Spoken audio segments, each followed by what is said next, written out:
Video lecture में weber का industrial location model को हम लोग स्टडी करने वाले हैं। तो चलिए वीडियो स्टार्ट करते हैं।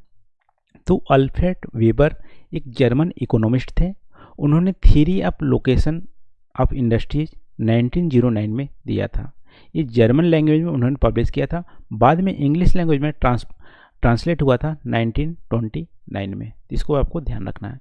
जो ये थ्योरी था लोकेशन मॉडल, उन्होंने पुल फैक्टर पर आधारित था। यानी जैसे माइग्रेशन में पुल फैक्टर होती है कि किसी भी एक प्लेस होता है, वहाँ पे जगह होती है, वहाँ पे पुल फैक्टर क्या क्या रिस्पॉन्सिबल है। जो फेवरेबल कंडीशन होती है वो माइग्रेशन के लिए पुल फैक्टर होता है। वैसे ही किसी भी जियोग्राफिकल रीजन में कुछ फेवरेबल कंडीशन होती है जो किसी भी इंडस्ट्रीज को अट्रैक्ट करती है, तो पुल फैक्टर वही होती है जो फेवरेबल कंडीशन होती है जो किसी भी इंडस्ट्रीज को अट्रैक्ट करती है। उसी को एनालिसिस करके इन्होंने इंडस्ट्रियल लोकेशन मॉडल दिया था।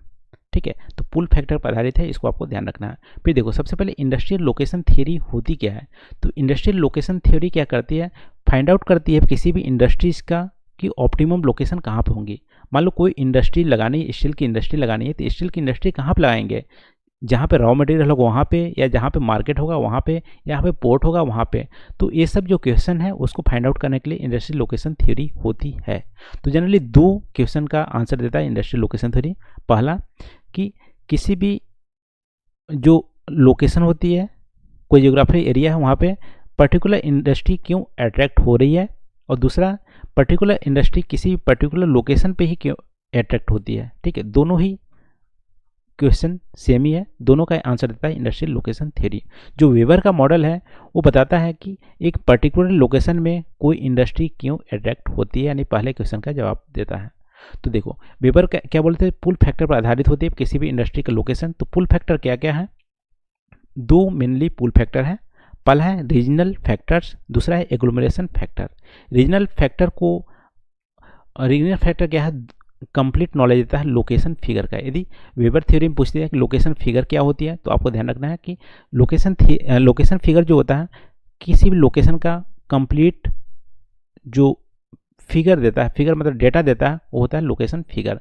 जैसे मान लो किसी भी लोकेशन में कॉस्ट ऑफ लैंड क्या है, रीजनल फैक्टर में भी आ जाएंगे, कॉस्ट ऑफ लैंड क्या है, लेबर कॉस्ट क्या है, रॉ मटेरियल कॉस्ट कितनी है, अवेलेबिलिटी है कि नहीं, ट्रांसपोर्टेशन कॉस्ट क्या होगी यदि वहाँ पे इंडस्ट्री लगाई जा रही, तो फ्यूल का कॉस्ट क्या होगा, पावर क्या होगा, मशीनरी कॉस्ट होगा। ये सारे क्या होते हैं, रीजनल फैक्टर्स होता है। फिर एग्लोमरेशन फैक्टर रिस्पॉन्सिबल क्या होता है, जैसे मान लो कोई इंडस्ट्रीज है, वो दूसरे इंडस्ट्री से भी इनपुट लेता है। ठीक है, यदि इस जो दूसरे इंडस्ट्री से इनपुट लेता है उसको भी उसी इंडस्ट्री के पास इस्टेब्लिश कर दिया है, तो क्या हो गया, कॉस्ट यहाँ पे सेविंग हो जाएगी, ट्रांसपोर्टेशन कॉस्ट सेविंग हो जाएगी। यानी बहुत सारी इंडस्ट्री जो रिलेटेड इंडस्ट्री एक ही जगह पे हो जाए, या मार्केट इंडस्ट्री का मार्केटिंग एक जगह हो जाए, प्रोडक्शन मार्केट कमोडिटी सब एक जगह हो जाए, तो क्या एग्लोमरेशन फैक्टर से क्या होंगे, कॉस्ट ऑफ प्रोडक्शन क्या होगा, कम हो जाएगा। तो एग्लोमरेशन फैक्टर और रीजनल फैक्टर दो रिस्पॉन्सिबल है किसी भी इंडस्ट्रीज को की लोकेशन डिसाइड करने के लिए। फिर वेबर कुछ एजम्पशन लेते हैं अपने थ्योरी को एक्सप्लेन करने के लिए। पहला एजम्पशन है कि आइसोट्रोपिक सरफेस होता है, यानी जो सरफेस है आइसोट्रोपिक है। फिर ट्रांसपोर्टेशन कॉस्ट क्या होते हैं कि वेट और डिस्टेंस के प्रोपोर्शनल होते हैं, यानी ज़्यादा डिस्टेंस कैरी करेगा ज़्यादा ट्रांसपोर्ट लगेगा, ज़्यादा वेट वाला जो बल्कि मटेरियल को ट्रांसपोर्ट करेगा तो ज़्यादा ट्रांसपोर्टेशन कॉस्ट लेंगे। ठीक है, फिर इंडस्ट्रियल और पीपल क्या है, इकोनॉमिक पर्सन है, सब अपने प्रॉफिट को मैक्सिमाइज करना चाहते हैं। फिर परफेक्ट कंपटीशन मार्केट में परफेक्ट कंपटीशन होता है, यानी गवर्नमेंट उसमें इंटरफेयर नहीं करती, किसी भी इंटरफेयर नहीं होता है, परफेक्ट कंपटीशन होता है। ऐसा एजम्पशन लिए हैं वेबर इंडस्ट्रियल मॉडल में। फिर आगे अब देखो, इंडस्ट्रियल मॉडल में सारे फैक्टर्स को इन्होंने इंक्लूड नहीं किया, जैसे रीजनल फैक्टर में कॉस्ट ऑफ लैंड हो गया, रॉ मटेरियल कॉस्ट हो गया, ये सब इंक्लूड नहीं किए। उन्होंने 3 कॉस्ट को इंक्लूड किया है इंडस्ट्रियल लोकेशन के फाइंड आउट करने के लिए। पहला जो फैक्टर है लेबर, दूसरा ट्रांसपोर्टेशन, फिर तीसरा एग्लोमरेशन फैक्टर।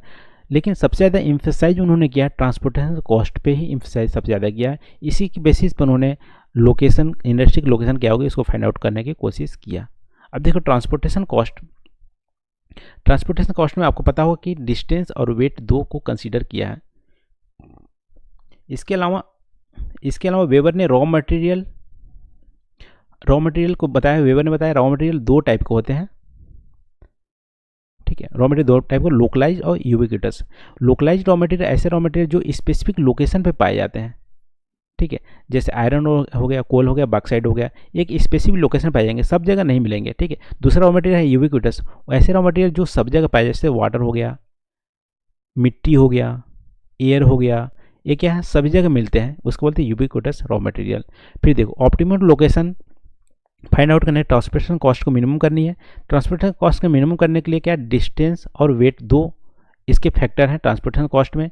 तो डिस्टेंस, कौन सा डिस्टेंस को कैलकुलेट किया जाता है, पहला है रॉ मटेरियल और इंडस्ट्री के बीच का डिस्टेंस, और इंडस्ट्री और मार्केट के बीच का डिस्टेंस। यानी कि आप किसी भी इंडस्ट्री के लिए रॉ मटेरियल तो लाओगे ना कहीं से, तो वहाँ का जो डिस्टेंस होगा D1, और इंडस्ट्री में यदि फाइनल गुड्स बना है तो मार्केट ले जाने में D2, यानी दोनों डिस्टेंस को कंसीडर करता है ट्रांसपोर्टेशन कॉस्ट निकालने में। फिर क्या है, रॉ मटेरियल का नेचर क्या है उस पर डिपेंड करता है। यानी मान लो रॉ मटेरियल एक इम्प्योर रॉ मटेरियल है, एक प्योर रॉ मटेरियल होता है। प्योर रॉ मटेरियल ऐसे रॉ मटेरियल जिसको वेट लॉस नहीं होता है प्रोसेस करने पे। मान लो 100 kg का यदि रॉ मटेरियल यूज किए इंडस्ट्री में, तो 100 किलो का ही फिनिश गुड भी निकलेगा, यानी प्योर रॉ मटेरियल है, इसमें इम्प्योरिटी नहीं है। फिर दूसरा है इम्प्योर रॉ मटेरियल, ऐसे रॉ मटेरियल जिसको प्रोसेस करने से उसका वेट लॉस हो जाता है। जैसे यहाँ पे मान लो 100 किलो का यदि रॉ मटेरियल किसी इंडस्ट्री में ले जाया गया, लेकिन फाइनल गुड्स 20 किलो ही बन रहा है, तो क्या है, इम्प्योर रॉ मटेरियल हो गया। तो जो ट्रांसपोर्टेशन कॉस्ट है, दो फैक्टर पर डिस्टेंस और वेट लूजिंग पे आधारित होता है। फिर देखो इंडस्ट्री के लोकेशन कैसे होंगे, या तो लीनियर लोकेशन होंगे या नॉन लीनियर लोकेशन होंगे। लीनियर लोकेशन जैसे मान लो एक ही रॉ मटेरियल चाहिए R1 और यहाँ पे मार्केट है, तो एक रॉ मटेरियल चाहिए, तो लोकेशन क्या होंगे, रॉ मटेरियल और मार्केट के बीच में कहीं भी लोकेशन हो सकता है इंडस्ट्रीज का, इसको बोलते हैं लीनियर लोकेशन।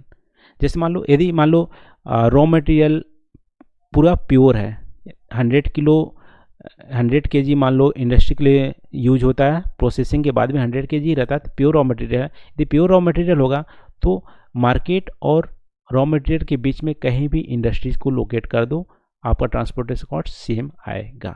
ठीक है। यदि इम्प्योर रॉ मटेरियल है तो इंडस्ट्रीज को रॉ मटेरियल के पास शिफ्ट करो, इससे क्या होगा, ट्रांसपोर्ट कॉस्ट मिनिमाइज हो जाएंगे। जैसे मान लो कैसे मिनिमाइज होंगे, देख लेते हैं। मान लो इम्प्योर रॉ मटेरियल है, 100 किलो इंडस्ट्री के लिए चाहिए और 20 किलो फाइनल गुड्स बन रहे हैं। ठीक है। तो यदि मान लो इंडस्ट्री को यहाँ पे आप इस्टेब्लिश करते हो, तो 100 kg का यहाँ से कैरी करना पड़ेगा और 20 किलो यहाँ से। तो यहाँ पे मान लो D1 डिस्टेंस है, यहाँ पे D2 डिस्टेंस है, तो 100 D1 प्लस 20 D2 इतना ट्रांसपोर्टेशन कॉस्ट लगेंगे। लेकिन मान लो इंडस्ट्री को रॉ मटेरियल के पास यदि इस्टेब्लिश करते हो यहाँ पे, तो आप देखोगे कि जो 100 D1 है 0 हो जाएगा, रॉ मटेरियल के पास कर रहे हैं, सिर्फ 20 D2 करेगा। तो यहाँ पर ट्रांसपोर्टेशन कॉस्ट क्या है, बहुत ही कम हो जा रहा है। तो इम्प्योर रॉ मटेरियल यदि होंगे तो इंडस्ट्री रॉ मटेरियल के पास नियर इस्टेब्लिश होगा। ये हो गया एक रॉ मटेरियल केस में। यदि एक से ज़्यादा रॉ मटेरियल यूज हो रहा है, जैसे मान लो 2 रॉ मटेरियल यूज हो रहा है, तो कैसे करेंगे, कहाँ पर इंडस्ट्री लोकेट होगा, ये मार्केट है, ये रॉ मटेरियल 1 है, रॉ मटेरियल 2 है। यदि दोनों रॉ मटेरियल प्योर है तो क्या करोगे, मार्केट के पास इंडस्ट्री को लोकेट कर दो, क्योंकि प्योर है तो फाइनल गुड्स भी उतना ही, यानी 2 किलो का यूज और 2 किलो के यहाँ पे 4 किलो का, तो कम फाइनल गुड्स को कैरी करना पड़ेगा, 4 किलो का 2 किलो यहाँ से कैरी करेंगे। ठीक है। तो इंडस्ट्री कहाँ लोकेट होगा, मार्केट के पास होगा। यदि दोनों इम्प्योर है रॉ मटेरियल, यानी वेट लूज कर रहा है, तो जो ज़्यादा वेट लूज कर रहा है इंडस्ट्री उसके पास होगी। यानी कि 5 kg इसका यूज हो रहा है, इसका 2 किलो हो जा रहा है, फाइनल गुड्स 2 किलो ही बन रहा है, तो जो रॉ मटेरियल ज़्यादा इम्प्योर है इंडस्ट्रीज़ को उस रॉ मटेरियल इम्प्योरिटी के पास या नियर इस्टेब्लिश कर दो। ठीक है। तो इससे क्या होगा, ट्रांसपोर्ट कॉस्ट मिनिमम हो जाएगा। ये रहा वेबर का ट्रांसपोर्ट कॉस्ट ट्रायंगल। ठीक है। ट्रायंगल ऐसे बनेगा, इंडस्ट्री यहाँ पे होंगे। ठीक है। तो ये रहा ट्रांसपोर्ट कॉस्ट निकालने का कॉन्सेप्ट। यहाँ पे आप देख सकते हैं कि नॉन लीनियर के केस में यदि प्योर है दोनों रॉ मटेरियल, तो इंडस्ट्री को आप यहाँ पे इस्टेब्लिश करोगे, 2 किलो यहाँ से ट्रांसपोर्ट करो 2 किलो यहाँ से 4 किलो यहाँ मिल जाएगा, ठीक है। ऐसे समथिंग आप कुछ भी यूनिट ले सकते हैं, मैं केजी में कर लिया, थोड़ा ऑड लग रहा होगा। तो ये रहा। फिर ट्रांसपोर्ट कॉस्ट में 2 इंपॉर्टेंट उन्हें कॉन्सेप्ट दिया जो यूपीएससी एग्जाम में बहुत बार पूछ लिए हैं, आइसोटिम्स और आइसोडेपेन का कॉन्सेप्ट, ठीक है। आइसोटिम्स क्या होते हैं? आइसोटिम्स 2 टाइप के होते हैं। तो आपको पता होगा ट्रांसपोर्ट कॉस्ट भी 2 टाइप के होते हैं, पहला है रॉ मटेरियल ट्रांसपोर्टेशन कॉस्ट और दूसरा है फिनिश गुड ट्रांसपोर्टेशन कॉस्ट। तो आइसोटिम्स भी 2 टाइप होंगे, रॉ मटेरियल आइसोटिम्स और फिनिश गुड आइसोटिम्स। देखो आइसोटिम्स क्या होती है? एक कनेक्टेड लाइन होती है जिसका ट्रांसपोर्टेशन कॉस्ट इक्वल होता है उस रॉ मटेरियल का। जैसे मान लो यहाँ पे एक रॉ मटेरियल का यहाँ पे लोकेशन है, तो एक लाइन यहाँ पे होगा, एक सर्कल होगा, क्योंकि डिस्टेंस सेम होगा यहाँ पे, तो मान लो 10 यूनिट का कॉस्ट लग रहा है। दूसरा सर्कल यहाँ पे होगा, डिस्टेंस बढ़ेगी तो 20 यूनिट का कॉस्ट लगेगा। फिर तीसरा सर्कल यहाँ होगा, 30 यूनिट का कॉस्ट लगेगा। तो ये जो connecting line same transportation cost वाले जो लाइन है वो क्या है? आइसोटिम्स कहला देते हैं। तो ये सर्कल 10 यूनिट वाला आइसोटिम्स का, 20 यूनिट आइसोटिम्स कहलाएगा। तो ये सब आइसोटिम्स है। जैसे यहाँ पे दिया है कि रॉ मटेरियल का आइसोटिम, मान लो रॉ मटेरियल कॉस्ट का आइसोटिम्स क्या है? 10 है यहाँ पे। फिर यहाँ पे यदि इंडस्ट्री को इस्टेब्लिश करेंगे तो 20 कॉस्ट लेंगे, 20 यूनिट लेंगे। यहाँ पे इंडस्ट्री इस्टेब्लिश 30 लेंगे। नहीं, रॉ मटेरियल्स जितने दूर इंडस्ट्री इस्टेब्लिश करेंगे उतने ही कॉस्ट आपका बढ़ता जाएगा, कोई डिस्टेंस यहाँ पे बढ़ रहा है, ठीक है। आई होप इसको समझ में आ गया होगा। एक बार और देखते हैं आइसोटिम्स क्या होते हैं? एक कनेक्टिंग लाइन जो इक्वल ट्रांसपोर्टेशन कॉस्ट को शो करता है। जैसे यहाँ पर रॉ मटेरियल सोर्स है, तो यदि यहाँ पे इंडस्ट्री को लोकेट कर रहे हैं, इस लाइन पे कर रहे हैं, तो 10 यूनिट का रॉ मटेरियल कॉस्ट लग रहा है, 10 यूनिट ट्रांसपोर्टेशन कॉस्ट लग रहा है।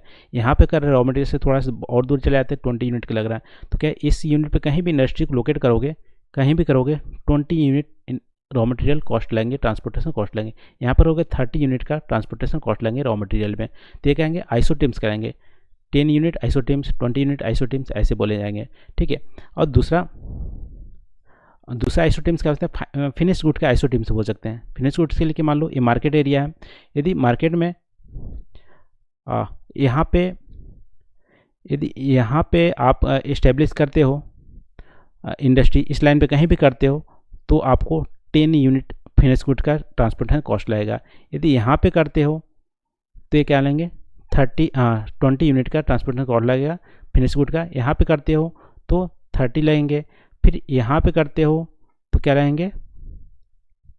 40 लेंगे, ठीक है। 40 जैसे डिस्टेंस मार्केट्स जैसे दूर जाएगा, डिस्टेंस जैसे जैसे बढ़ेंगे, फिनिश गुड का ट्रांसपोर्टेशन कॉस्ट ज़्यादा हो जाएगा। तो इसको बोलते हैं फिनिश गुड का आइसोटिम्स, या और दूसरा बोलेंगे ट्रांसपोर्टेशन आइसोटिम्स। और देखो जो दोनों कट करते हैं, फिनिश गुड का और रॉ मटेरियल का आइसोटिम्स, यानी यहाँ पे कट किए, यहाँ पे आप देखोगे तो फिनिश गुड का ट्रांसपोर्ट का क्या है? 10 है, और रॉ मटेरियल का 40 है, तो 40 + 10 50 आ जाएंगे। यहाँ पे आप देखोगे इस पॉइंट पे, तो देखो ए है रॉ मटेरियल का, रॉ मटेरियल में 30 होंगे, फिनिश गुड में यहाँ पे 20, तो यहाँ पे 50 मिलेंगे। यहाँ पे आप देखोगे रॉ मटेरियल में 20, फिनिश गुड में 30 कॉस्ट लग रहा है, तो यहाँ पे 50 मिलेंगे। यानी एक पॉइंट ऐसा आएगा जहाँ पे टोटल कॉस्ट क्या आएंगे? सेम आएंगे। टोटल कॉस्ट मतलब रॉ मटेरियल ट्रांसपोर्टेशन कॉस्ट और फिनिश गुड ट्रांसपोर्टेशन कॉस्ट। तो ये जो लाइन मिलेंगे सेम यूनिट यानी टोटल ट्रांसपोर्टेशन कॉस्ट, इस प्लेन को बोलेंगे आइसोडोपेन, ठीक है। इसको आपको ध्यान रखना है। आइसोटिम्स क्या होते हैं? एक पर्टिकुलर रॉ मटेरियल कॉस्ट या फिनिश गुड के कॉस्ट को बोलते हैं। और आइसोडोपेन क्या होते हैं? ऐसा प्लेन जिसमें टोटल ट्रांसपोर्टेशन कॉस्ट सेम हो, फिनिश गुड का और रॉ मटेरियल का, तो उस प्लेन को बोलते हैं आइसोडोपेन। यहाँ पे इंडस्ट्री, इस प्लेन पे कहीं भी इंडस्ट्री आप लगाओगे, आपको टोटल ट्रांसपोर्टेशन कॉस्ट सेम आएंगे, ठीक है। इसको बोलते हैं आइसोडोपेन। एग्जाम में बहुत बार पूछ लिया, इसको आपको ध्यान रखना है। फिर देखो अभी हम लोग ट्रांसपोर्टेशन कॉस्ट को अच्छे से स्टडी कर लिए। अब एक और रह गया यहाँ पे, क्रिटिकल आइसोडोपेन क्या होते हैं? यदि एडिशनल ट्रांसपोर्टेशन कॉस्ट लग रहा है, एडिशनल मतलब कुछ भी इसके अलावा लग रहा है, उसको बैलेंस करने के लिए लेबर कॉस्ट से सेविंग करते हैं। मान लो एक आइसोडोपेन ऐसे बन गया, लेकिन दूसरा यहाँ पे लेबर कॉस्ट थोड़ा ज़्यादा है, लेकिन दूसरा आइसोडोपेन यहाँ बन रहा है, उसकी लेबर कॉस्ट थोड़ी सी कम है, तो इसको इंडस्ट्री को शिफ्ट कर सकते हैं यहाँ पे, क्योंकि टोटल कॉस्ट यानी labour cost plus transportation cost दोनों यदि इक्वल हो जाती है, सेविंग करती है, तो उसको बोलते हैं क्रिटिकल आइसोडोपेन, ठीक है। फिर देखो लेबर कॉस्ट को वेबर ने ज़्यादा एम्फसाइज नहीं किया है। लेबर कॉस्ट जहाँ पे थोड़ा चीप लेबर होंगे, ऐसे एरिया जहाँ पे चीप लेबर मिल रहे हैं, तो इंडस्ट्री को वहाँ पे शिफ्ट कर सकते हैं, ऐसा वेबर बोलते हैं, ठीक है। तो अब देखो तीसरा जो था एग्लोमरेशन कॉन्सेप्ट। एग्लोमरेशन में क्या है, आइसोटोपेन अभी देखें तो मान लो एक इंडस्ट्री के आइसोटोपेन ऐसे बना लिए, एक एरिया हो गया जहाँ पे ट्रांसपोर्टेशन कॉस्ट सेम आएंगे, दूसरा इंडस्ट्री का ऐसे हो गया, तीसरा इंडस्ट्री का ऐसे हो गया। तो जो बीच का एग्लोमरेशन है यहाँ पे देखो, यहाँ पे क्या मर्ज कर रहा है, तीनों आइसोटोपेन यहाँ पे मर्ज हो रहा है, तो इस एरिया को बोलते हैं एग्लोमरेशन। यहाँ पे इंडस्ट्री यदि इस्टेब्लिश करते हो तो क्या होंगे, कॉस्ट आपका बहुत कम पड़ेगा, टोटल प्रोडक्शन कॉस्ट और प्रॉफिट ज़्यादा होगा। तो ऐसे को बोलते हैं एग्लोमरेशन लोकेशन। तो ये रहा फैक्टर कि लोकेशन कहाँ पे इस्टेब्लिश होंगे।